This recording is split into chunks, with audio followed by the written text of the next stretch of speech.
हमारा सीधा काम है, मैसेज पहुंचाना है उत्तर प्रदेश सरकार को और केंद्र की सरकार को कि किसान के किसी भी मुद्दे को लेकर के हम किसी भी तरह का समझौता बिल्कुल बर्दाश्त नहीं करेंगे। हमने आज यमुना प्राधिकरण को भी चेता दिया है कि किसानों की समस्याओं का, चाहे वो गाँवों का विकास हो, चाहे वो आबादी का मामला हो, चाहे वो बैकलीज का मामला हो। एक तरफ सांस्कृतिक कार्यक्रम, दूसरी तरफ हजारों की तादाद में किसानों की भीड़। कोई कासगंज से चलकर पहुंचा तो कोई मेरठ और हापुड़ से। दरअसल जेवर विधानसभा के रुस्तमपुर गांव में प्रधान जी फार्म हाउस पर भारतीय किसान यूनियन कृषक शक्ति ने कार्यकर्ता सम्मेलन और समारोह का आयोजन किया। इस आयोजन में जहां एक तरफ उत्तर प्रदेश के कोने कोने से कृषक शक्ति से जुड़े किसान पहुंचे, तो दूसरी तरफ यमुना प्राधिकरण के अधिकारी भी मौजूद थे। आपको बता दें कि भारतीय किसान यूनियन का संगठन आज देश के 14 से 15 राज्यों में किसानों की आवाज को बुलंद कर रहा है। गौतम बुद्ध नगर जिले में यह संगठन राष्ट्रीय अध्यक्ष अमन ठाकुर के नेतृत्व में युवाओं के लिए रोजगार और किसानों की समस्याओं को लगातार उठाने का काम कर रहा है।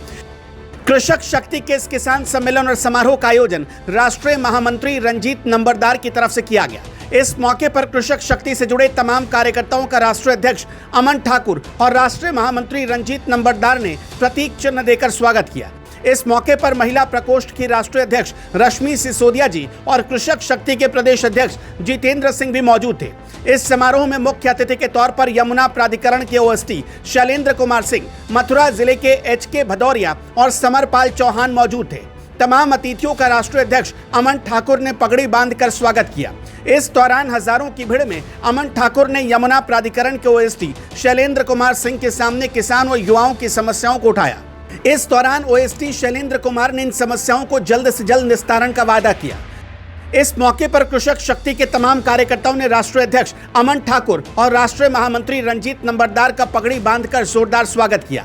इस मौके पर हमारी टीम ने अमन ठाकुर और राष्ट्रीय प्रवक्ता रविंद्र प्रधान से बातें की। उन्होंने क्या कहा, आप भी सुनिए। देखिए, ये किसानों का प्यार है, इस क्षेत्र के किसानों का प्यार है। अभी 1 महीने भी नहीं हुआ, हमने एक स्थापना दिवस समारोह मनाया है संगठन का, और ये कार्यकर्ताओं का जोश है, उनका जुनून है। उन्होंने सभी ने मिलकर के इस कार्यकर्ता सम्मेलन को सजोया है, जिसके आयोजक हमारे नवनियुक्त राष्ट्रीय महामंत्री रंजीत नंबरदार जी हैं। उन्होंने इस प्रोग्राम का आयोजन किया है और मैं आपके माध्यम से समस्त भारतीय किसान यूनियन कृषक शक्ति के पदाधिकारियों को, यहाँ इस क्षेत्र के किसानों को बधाई देता हूँ और शुभकामनाएं देता हूँ और उनका आभार व्यक्त करता हूँ कि जिस तरीके का प्यार और आशीर्वाद उन्होंने भारतीय किसान यूनियन कृषक शक्ति पर जमाया है, उस आशीर्वाद की देन है कि आज महज 3 वर्षों में हमारा संगठन इस देश के 11 से 12 हिंदी भाषी राज्यों में काम करता है और लगातार हमारा संगठन विस्तार की तरफ बढ़ रहा है। देखिए, कुछ संगठन हैं जिनकी मैं बुराई नहीं करना चाहता, वो महज टोल के लिए संगठन बनाते हैं। टोल पर उनका जाना, 1-2 नंबर लग गए और उसके बाद वो संतुष्ट हो जाते हैं। उन्होंने कहीं भी किसान, गरीब, मजदूर की आवाज़ को नहीं उठाया। भारतीय किसान यूनियन कृषक शक्ति पहले से कहती आई है, अगर इस टोल पर लोग ये समझें कि हम केवल टोल की राजनीति कर रहे हैं, तो सबसे पहले ये संगठन सबसे पहला होगा कि हम अपने नंबरों को टोल पे से हटवा देंगे। हमें किसी टोल के नंबर की आवश्यकता नहीं है। हमें इस क्षेत्र के किसानों के मुद्दों को उठाना है, हमें इस प्रदेश के किसानों के मुद्दों को उठाना है।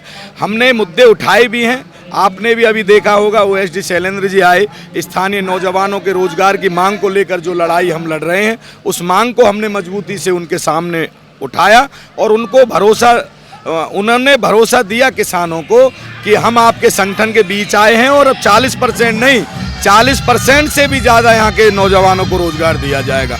और अभी हाल ही में हमने 7% के प्लॉट की मांग उठाई थी। उस प्लॉट में हमें बहुत बड़ी जीत मिली है हमारे संगठन को। हमारे संगठन ने सबसे पहले शुरुआत की थी 7% से 10% प्लॉट किया जाए, तब हमारे संगठन का निर्माण हुआ था। ये सबसे पहली मांग हमारी है और हमें वो जीत हासिल हुई है। अभी आपने भी सुना होगा, ओएसडी साहब ने दोबारा दोहराया है कि हमने उस मांग पर 10% के प्लॉट के लिए शासनादेश को भेज दिया है, जो मैं समझता हूँ अब ज़्यादा दिन दूर नहीं है, किसानों को 10% प्लॉट मिलेगा। देखिए, मैं आपको बताना चाहूँगा कि भारतीय किसान यूनियन कृषक शक्ति लगभग 12 से 13 हिंदी भाषी प्रदेशों में निरंतर अपना कार्य कर रही है और किसानों की समस्याओं को, अहम मुद्दों को बहुत मजबूती के साथ उठाने का काम कर रही है। इस देखिए अभी हमने 2 महीने पहले ही स्थापना दिवस मनाया था और आज भी हमने एक प्रोग्राम यहाँ पे स्थापित किया है भारतीय किसान एवं कृषक शक्ति का। हमारा सीधा काम है, मैसेज पहुँचाना है उत्तर प्रदेश सरकार को और केंद्र की सरकार को कि किसान के किसी भी मुद्दे को लेकर के हम किसी भी तरह का समझौता बिल्कुल बर्दाश्त नहीं करेंगे। हमने आज यमुना प्राधिकरण को भी चेता दिया है कि किसानों की समस्याओं का, चाहे वो गाँवों का विकास हो, चाहे वो आबादी का मामला हो, चाहे वो बैकलीज का मामला हो, बहुत मजबूती के साथ में हमारे राष्ट्र के अध्यक्ष भाई अमन ठाकुर जी मजबूती से उठा रहे हैं और किसानों के साथ किसी भी प्रकार का शोषण भारतीय किसान यूनियन शक्ति बिल्कुल भी बर्दाश्त नहीं करेगी। अमन ठाकुर का साफ शब्दों में कहना था कि उनका संगठन टोल फ्री कराने के लिए नहीं आया, बल्कि किसान और युवाओं की समस्याओं को उठाने आया है। Bureau report, Noida 24 news.